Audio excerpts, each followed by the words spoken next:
Pag yung medyo okay na yung lahat, yung may pipirmahan dito sa... Pwede siyang umuwi, magpag-ano, pwede siyang magpaalam sa boss niya. Alright.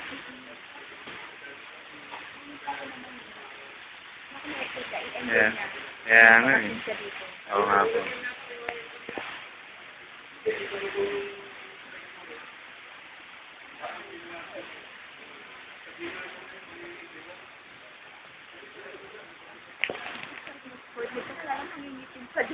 Oo nga po eh. At saka yung face ko, lalo masusuno. Parang ang sarap. Dadalhin niyo sa anak Ay! mo.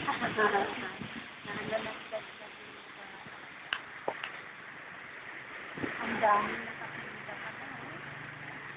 Puno daw eh. Ano, Sabi niya sa oo, dami nakapila dun.